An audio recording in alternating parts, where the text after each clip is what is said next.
Hello, Titania Bird, the very queen of shadow style here, and welcome once again to the Theater of My Mind, where I put on a show for you and show you things that I have either created, or played, or done in a tabletop RPG. We're continuing with our Temet Nosce special. Well, last time we did the main heroine of my Temet Nosce stories, Scarlet Quire, aka Crimson Talon. And if you haven't seen that video, I'm going to pop a card up in the corner and put a link down in the description so that you can go back and watch it. But this week, we're going to go with one of her friends, I think. In fact, arguably her best friend, who she isn't currently dating. Someone who, despite being a little bit younger than her, is much more experienced in being a superheroine. Someone who is exceptionally strong, but also exceptionally kind, exceptionally caring, exceptionally devoted. A devout individual for whom her faith is her strength. Allow me to introduce you to Percìvela Joanna de la Cruz, or Percy for short, as we will call her, but she also has another name that she goes by, La Paladìna. By the way, quick notes on the name creation. I would like to apologize to anyone of my Spanish or Hispanic watchers on this. I realize that Percìvela is probably not an actual Hispanic name that exists, and my pronunciation on these things is probably really crap because the last time I was in any kind of a Spanish class, it was almost 20 years ago, in high school. I'm old. As way of an explanation for a name, of course, Johanna in the name, it's partially inspired by Jeanne d'Arc, Joan of Arc, the legendary French lady knight who helped defend the French from the English, only to end up being burned at the stake for witchcraft. Percìvela is a name that I tried to Latinize and feminize from Percival, one of the Knights of the Round Table. The reason for that being that Percy's mother is actually a historian specializing in Arthurian lore and kind of wanted to name at least one of her kids. And Percy actually does have a younger brother named Arturo. So she got to do that twice at least.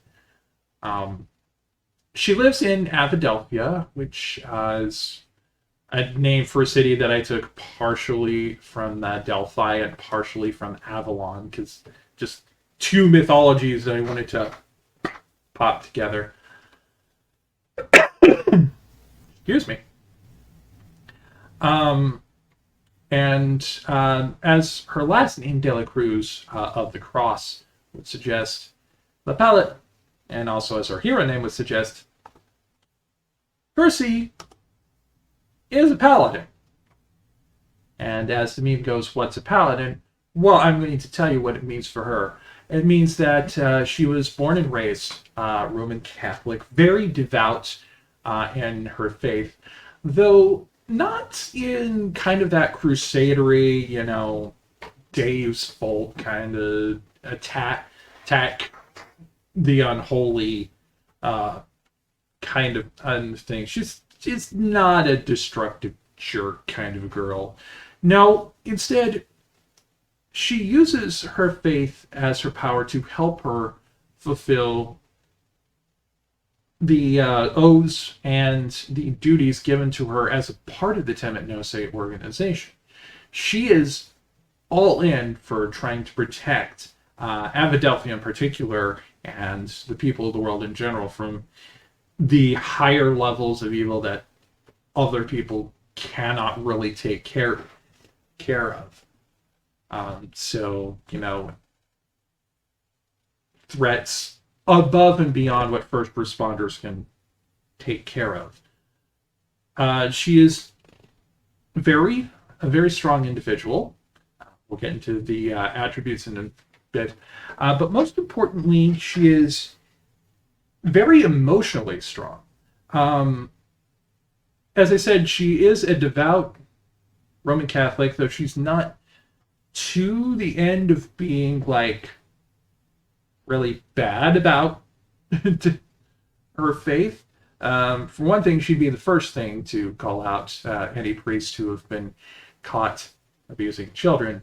For another thing, lest you need forget, her best friend in Temet Nosce and in Avidelphia is a polyamorous sapphic woman whose girlfriend is a transgender woman. So, you know, you can't be a dick about religion if people you care about would be hurt by that dickery. At least ideally. Although ideally you should care about even people who you aren't directly tied to on that front, which Percy does. With her attributes, you notice there's something a little weird here with the strength score. Normally when you make a character of any kind, between the either rolling for scores or pumping in racial bonuses and feats and ability score improvements at the 4 level blocks. Normally you can't get higher than a 20. Her strength is a 25. There's a reason for that, but we're going to wait until the inventory to talk about it. Otherwise, not very dexterous. You know, she's plate mail. You know, like covered head to toe and like plate mail, wielding a very heavy sword. Of course, she's not very dexterous. Pretty stalwart. Not dumb by any stretch of the means, but she knows that there are people who know more about things than she does, and she's willing to depend on them. She's smart enough to know when she is not smart enough for a situation. Fairly wise, especially for her relatively young age, being in her mid-20s. But most importantly, very charismatic. You know, when Scarlet eventually came into Temet Nosce and was put under her, there was not really any kind of clash between the two of them. It was just a matter of, okay, this person knows more about using their powers for good than I do, and is going to help me learn to control my powers, and might be even able to help me figure out ways to use my powers in ways that I want to be able to use them to that end. I can trust her. And basically it was just, sure, they immediately got off on a good foot, but it was through that time and them working together and through Percy's force of personality that Scarlet eventually toward the end was like, you know, I do want to become my own independent hero, but I still want to keep my ties to Temet Nosce because I like this girl. She has done nothing but good for me, and I want to keep this in my life. So, you know, so of course, Percy remains working with Scarlet, largely because they're just that good of friends.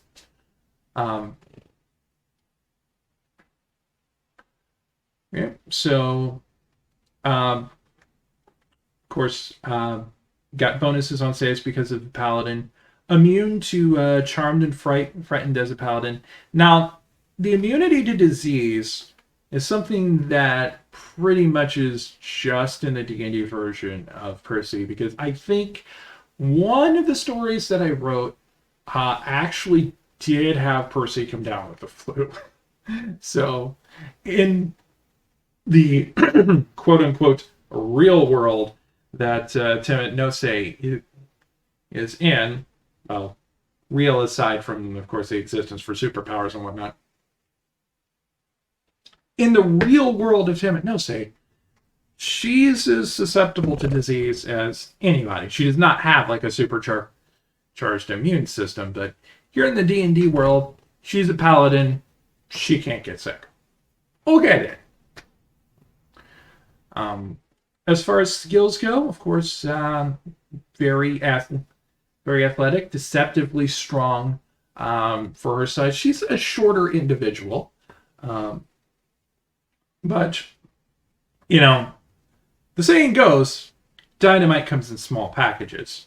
That is very well descriptive of Percy, and not in the emotional sense of, you know, the old stereotype of, ooh, fiery Latina. No, in this case, it's actually like surprisingly, deceptively forceful, the forceful and powerful individual, relatively small stature. Of course, she's very insightful, very persuasive, knowledgeable, not just about her own religion, but as a part of her job at Temet Nosce, she's kind of looked into multiple different religions because she wants to understand where other people in their beliefs are coming from.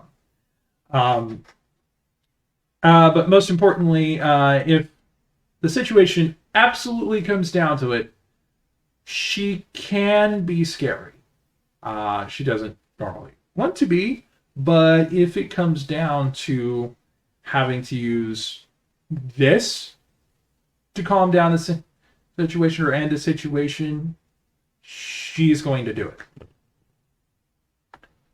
I want to take a brief note on languages because, of course, Celestial and Sylvan I kind of associate with Temet Nosce. Common, basically just English. But I was trying to figure what fantasy languages would kind of equip in my mind to her knowing Spanish, having been brought up speaking Spanish, part of a bilingual household. And my mind went to the Wildmount book, Explorer's Guide to Wildmount, and the kind of the trader area of Marquette, and the kind of, and like also the Menagerie Coast of Wildmount, and thinking of that in kind of like, like 1500s, 1600s, Age of Exploration, Spain kind of a thing. So I decided to map Marquesian on as a representation of her being able to speak English and Spanish, as well as knowing additional other words, including like Latin, as part of Temet Nosce. As far as, I want to take a moment and hop over to lineage, because I could have done variant human, like I did with Scarlet, but I didn't. I instead, for some of these, I wanted to kind of try the custom lineage system from Tasha's Cauldron. So I decided to do that. I made her, medium humanoid, so she's just human, or at least in D&D appearances, human-ish. But she gets a free feat, Fey Touch, out of it. What Fey Touch gives her is it gives her the Misty Step spell, so she can just like pop forward like once every day, or pop backward out of combat. But it also gave her one divination or enchantment spell of her choice, and because he is a paladin, I decided to give her Compelled Duel. Why Compelled Duel? I don't know. It's something that I kind of associate with paladins, especially paladins like Percy, who are very much, step to the front of the line, hold the ground, none shall pass, kind of thing. Because I affectionately refer to Compelled Duel as the magical come at me, bro. Because Compelled Duel, that is the spell where you are basically like standing in front of him and saying, "You! I am your opponent! You shall not harm any of the rest of these! Come and fight me unless you are a coward!" That kind of a thing.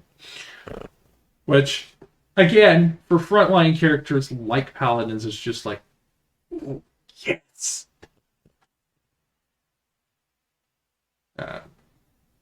Speaking of Paladins, of course we got the typical Paladin stuff here. Divine Sense, which I kind of see as like being that Highlander, that kind of ooh, where like Connor McLeod or Duncan McLeod or whatever immortal that they're focusing on in that show or episode or movie just goes like, another immortal's coming.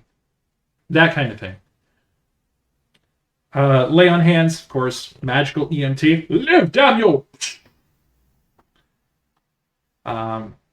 Fighting style, great weapon fighting, because of course, great sword wielder.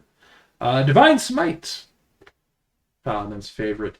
But I kind of want to skip through these here because the main thing worth noting is that the sacred oath that I gave Percy is the Oath of Devotion, because again, that's kind of very telling of that synthesis that she has between being devoted to her god and also being devoted to Temet Nosce. She's got like that combination that says, I am doing my god's work by being here and working for this organization. And I will do this to my dying day. Because she believes in God. She believes that she is being called by God. She believes that her special abilities are a gift to her from God.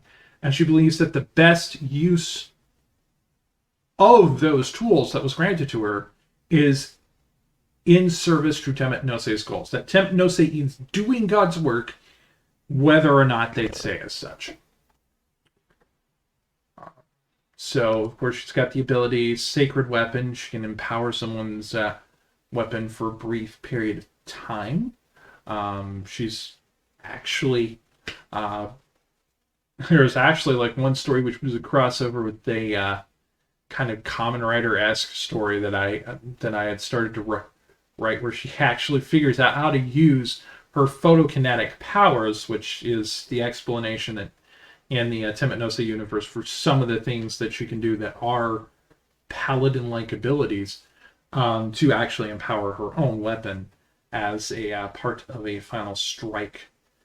But of course, Aura of Protection, Aura of Devotion, Aura of Courage, all classic paladin stuff, especially the Aura of Devotion in her case, because that prevents people from being charmed, frightened, gives them a bonus to saving throws. Again, it's one of those things where she exists to protect other people. All right. I'm going to go into spells before I go into her inventory here. Of course, we got Compelled Duel, which I talked about. We have Searing, Branding, Blinding Smite, because basically, if you're a paladin and you're not using at least some of your spell slots for either Divine Smite or one of these Smite spells, you're not playing paladin right. Or at least that seems to be the perception.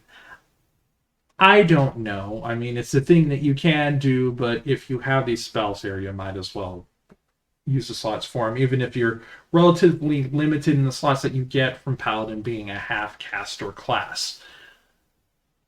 But if you do use your spell slots for things other than Smite, Bless is always a good pick. Protection from good and evil, always a good pick. Sanctuary! Cannot say that without doing the Quasimodo thing from the Disney Notre Dame movie. But yeah, Sanctuary, you can basically touch one of your friends, and for the period of the minute, that person, whenever they get hit with an attack or harmful spell, the other person has to make a wisdom saving throw, and if they fail, this spell is just like, no! None of that! Shame on you! Anytime I can mention, I can make that quote from DBZ Abridged Bardock, is a good day. And then, of course, Shield of Faith, because while having a 20 armor class is pretty good, having a 22 armor class is even better. Or, giving a buff to any of your fellows to make sure that they're a little extra protected. Aid! Oh my god. This freaking spell is like one of the best spells that in 5e, in my opinion. Because it gives you extra hit points, not temporary hit points, extra hit points. And it scales by the level that you cast it. So you start off with like a little tick up of 5, which is not nothing at the second level. But then you cast it at 3rd level, 10. You cast it at 4th level, 15. 5th level, 20. And 5th level is the most that you can get when casting it as a paladin. But still, you basically can like bump up someone's hit points quite a bit if you use a higher level spell to cast it. And it lasts for either 8 hours. And during that duration, their hit point maximum goes up along with it, so you can heal them back to the boosted amount. It is a ridiculous spell to have at this low of a level, and I freaking love it. Lesser Restoration, because it's always nice to find somebody who accidentally drank too much river water and just go, boop! Be healed, my son! Boop! Magic weapon, sure. Sacred weapon does much the same thing, but sacred weapons channel divinity, and those are limited in the number of times that you can use them. So when you run out of those, magic weapon. Misty Step we talked about earlier. Prayer of healing. You just get everybody together during the short rest. Say a little word of thanks, and everybody gets an instant pick-me-up. I would actually say that that's actually a good thing to have in terms of during a short rest while you're under the effect of aid, because aid is not a concentration spell. You can cast that and have other concentration spells going. And then during the short rest, while that is still, during that 8-hour period while aid is still going, you can take 10 minutes and get everybody back up to that boosted max, And then, of course, Zone of Truth, because are you really a paladin if you don't at least once just like lay down this area and go, okay, today the truth shall be known. In the name of God, you are not gonna fucking lie to me. Except, of course, Percy wouldn't say it that way. Beacon of Hope, another really useful spell that I've played with people using, of course, because it grants everybody advantage on wisdom saving throws and death saving throws, and boosts any healing that goes around. So even if you're not a healing-focused paladin yourself, you got Beacon of Hope going up. People are less likely to die. They're less likely to be ensorcelled or charmed. And most importantly, your cleric friend can like send out like mass healing word, get a bunch of people in like a 60-foot radius, and they instantly get as much healing as they could possibly get. Especially useful if said cleric is a life cleric, because there are bonuses involved with that class as well. So between those, you've got at least a decent way to keep your party up and running. Create food and water. Of course, this is magical in terms of D&D. In terms of actual, like, real-life skills that someone from the Temet Nosce universe would have, let's just say that she was in Girl Scouts and learned really, really useful survival skills. And can basically find food and water in places that you wouldn't normally think food and water would be. Dispel magic, because sometimes you just gotta have that push away the bad shit, and remove curse, because again, sometimes you just gotta push away the bad shit. Last but not least, let's talk about the inventory, and it's finally time to talk about that thing that we put a pin in over here, the strength score, which I'm going to get to first, actually. Belt of Fire Giant Strength. Now, in my mind, Percìvela is very deceptively strong for her size, as I mentioned earlier. In D&D, though, there's not really a way to do that just from, like, point buy and racials and ASIs. However, for some stats, not dexterity for some insane reason, but for some stats, you can get items that you can wear and attune to, and they will boost your strength to epic levels. In this case, Belt of Fire Giant Strength on Percy, which boosts her strength up to 25. I didn't want to go with like the higher ones that like boosted his strength up to 27. I honestly thought that a little too much. Like the Temet Nosce universe does have like magic-ish capabilities, but there's still some kind of grounding in reality.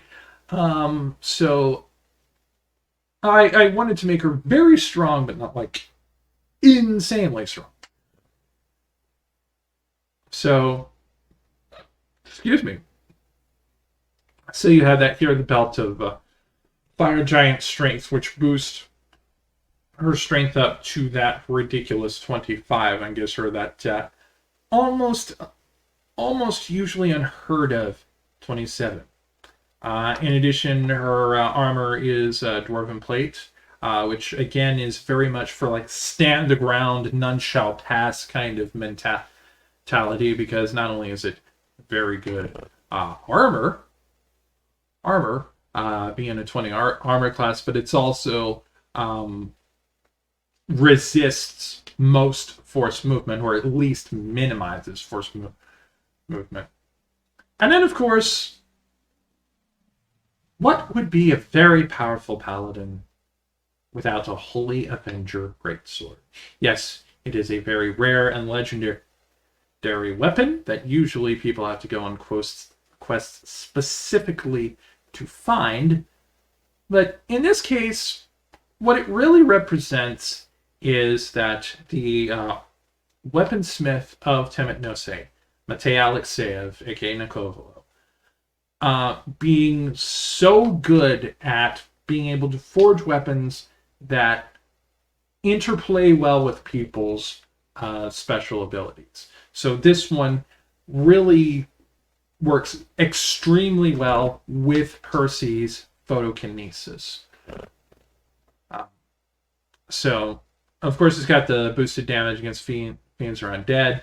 I haven't had to entertain the idea of making her more powerful against, kind of more demonic-ish entities in Temet Nosce world. But of course, it's also a very powerful weapon, +3 to attack and damage. And most importantly, it gives you and everyone in your aura better ability to resist spells and magical effects. So you get advantage on something being thrown at you while you're close to Percy, which is again a part of that notion of her being very much about protection. Less destruction, more protection. And that really is Percy to a T. That's everything you need to know about Percìvela Joanna de la Cruz. So we've gotten 2 good girls done here. But I'm betting y'all are probably wondering, well, Titania, don't you have any, villains for your superheroes to fight? And the answer is actually yes. So, I'm just going to give you kind of a little tease here.